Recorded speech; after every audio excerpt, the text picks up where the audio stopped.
Улица Янтарная в Лазаревском проходит вдоль набережной.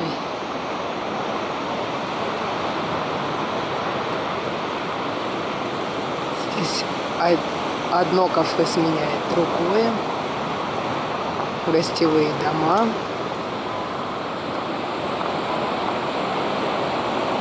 И слышен шум моря.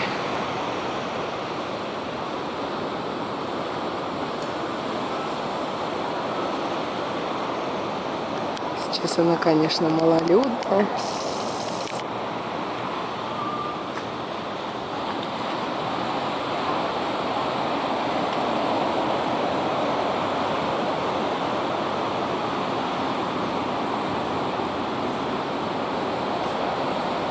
Отсюда вот море как на ладони.